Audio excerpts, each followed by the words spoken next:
Hello everyone, welcome to Exam Focus by Saurabh. This video is on computer awareness. DMRC के exam में कई लोगों को questions थे, जो 40 क्वेश्चंस थे CRA वगैरह के एग्जाम में, उसमें से 10-12 क्वेश्चन कंप्यूटर अवेयरनेस का था। तो काफ़ी अच्छा वेटेज कंप्यूटर सेक्शन का रहा। तो उम्मीद है कि जो NMRC का एग्जाम है, specially for CRA and also for maintainer, तो उनमें भी कंप्यूटर अवेयरनेस के क्वेश्चन आपको दिख सकते हैं। और जेई के एग्जाम में उतना ज़्यादा क्वेश्चंस नहीं आया था। सो विदाउट वेस्टिंग टाइम चलिए क्वेश्चंस देखते हैं। होप सो ये क्वेश्चन आपको कुछ मदद करे। Function of ALU। ALU क्या होता है? अर्थमेटिक एंड लॉजिकल यूनिट बोलते हैं ALU को। और ALU जो होता है एक fundamental building block of CPU आप समझ सकते हैं, जो सेंट्रल प्रोसेसिंग यूनिट होता है। क्योंकि देखिए ALU का काम होता है जो एडिशन, सब्सट्रैक्शन, मल्टीप्लिकेशन, डिवीजन जैसे जो अर्थमेटिक ऑपरेशन होता है उसको कैरी आउट करना। और लॉजिकल ऑपरेशंस जो होता है वो नैंड गेट या गेट्स आपने पढ़ा होगा इलेक्ट्रॉनिक्स सेक्शन में, या 12th में भी पढ़ा होगा 11th-12th के सिलेबस में। तो nand gate, and gate, nor gate, or gate etcetera जो होता है ये लॉजिकल यूनिट क्रिएट करता है। और एक तरीके से ये जो डिजिटल सर्किट होता है और लॉजिकल ऑपरेशन, ALU ऑपरेशन जिसको बोलते हैं, arithmetic and logical unit operation perform करता है। तो ये इसका आंसर होगा to perform logical and arithmetic operation on data. Moving to the next question. The supercomputer designed by Indian scientist. Indian scientist में ने इनमें से कौन सा सुपर कंप्यूटर डिजाइन किया था?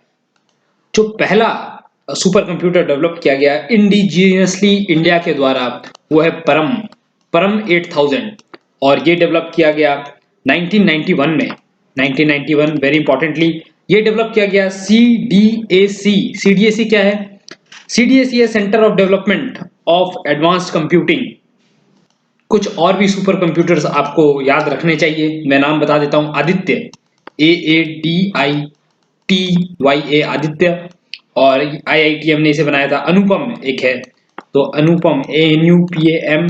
परम U2 जिसका नाम है परम PARAM YUV2।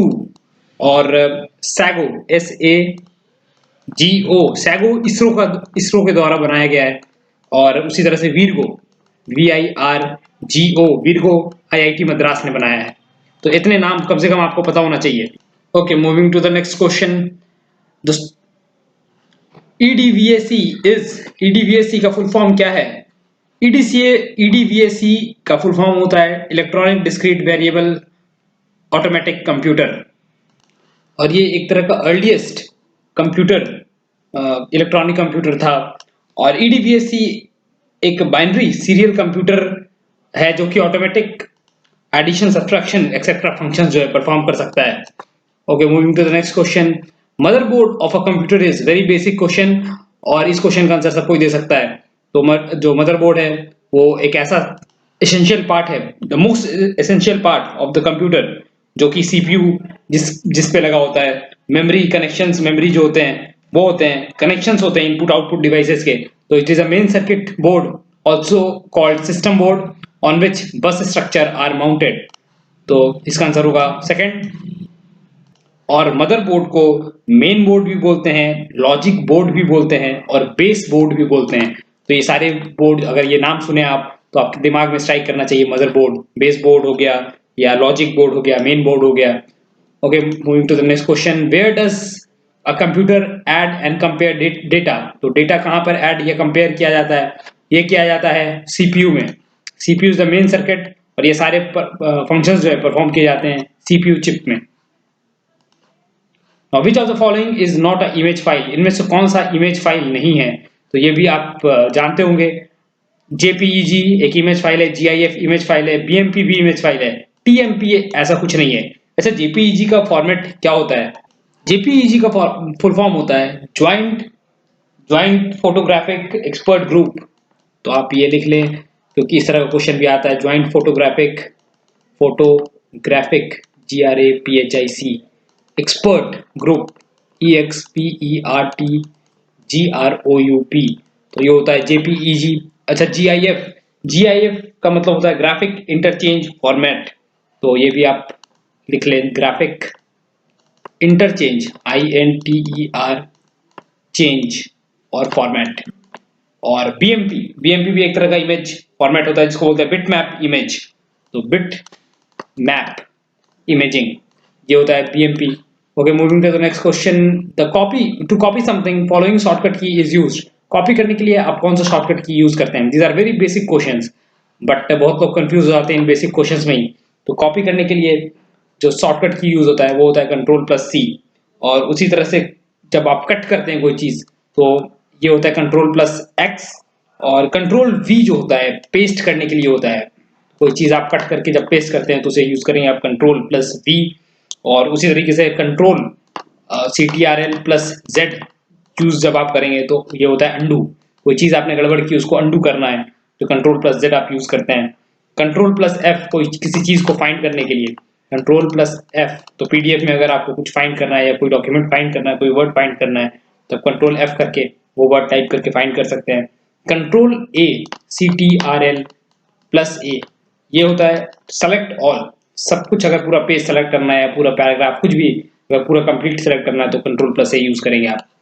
Now C++ was originally developed by C++ एक हाई लेवल प्रोग्रामिंग लैंग्वेज है और इसे 1985 में पहली बार रिलीज किया गया था, और ये किया था BJARNE बेजार्न स्टार्टअप ने इसे लॉन्च किया था। पिक में देख सकते हैं।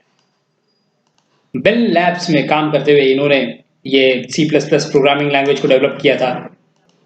Moving to the next question. तो ये नाम आप इन ऐसे नामों को याद रखना होगा आपको। C language was developed in which year? कौन से साल सी लैंग्वेज आविष्कार हुआ? जो C++ है उसका प्रेडिसेसर जो है वो सी लैंग्वेज है, तो ये उससे पहले हुआ आया था, और ये आया था 1972 में, और ये भी एक तरह का हाई लेवल लैंग्वेज है। और इसे जो है बनाया था जिनका इनका नाम है Dennis DENNIS Dennis M Ritchie RITCHIE। 2011 में इनकी डेथ हो गई। और फादर ऑफ सी जो होता है, father of C and even Unix भी एक तरह का लैंग्वेज है, प्रोग्रामिंग लैंग्वेज है, और ऑपरेटिंग सिस्टम है यूनिक्स। तो अगर एग्जाम में पूछा जाए कि फादर ऑफ यूनिक्स या सी कौन है तो वो है Dennis rice.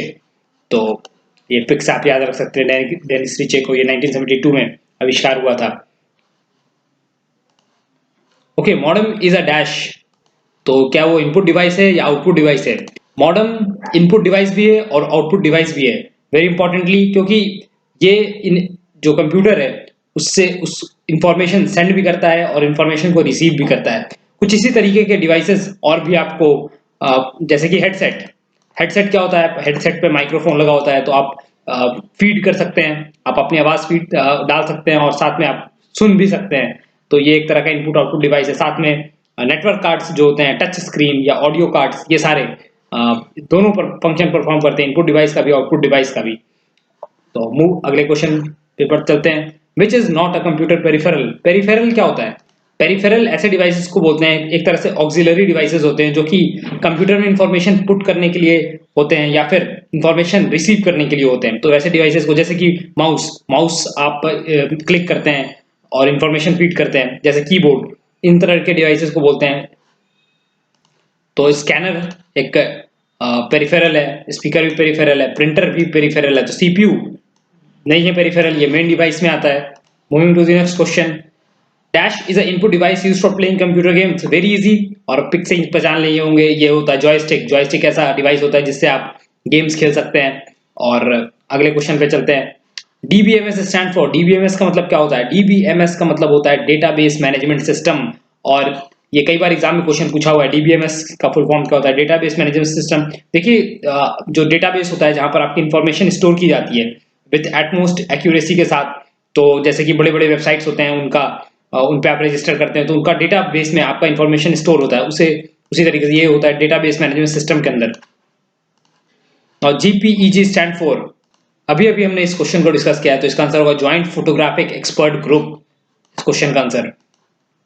The part of computer which helps to store information? कौन सा पार्ट कंप्यूटर का इंफॉर्मेशन स्टोर करता है? जी ये होता है हार्ड डिस्क या हार्ड ड्राइव। इसका आंसर होगा hard drive. So thank you guys, thank you for watching this video. मैं बहुत जल्द अभी अगले वीडियो में आपको इंग्लिश का क्वेश्चंस मिलेगा NMRC के लिए। सो मैं आपको बताऊंगा कि कैसे 50 से ऊपर स्कोर या उससे ज्यादा स्कोर करना है। सो thank you, keep watching exam focus. Have a nice day.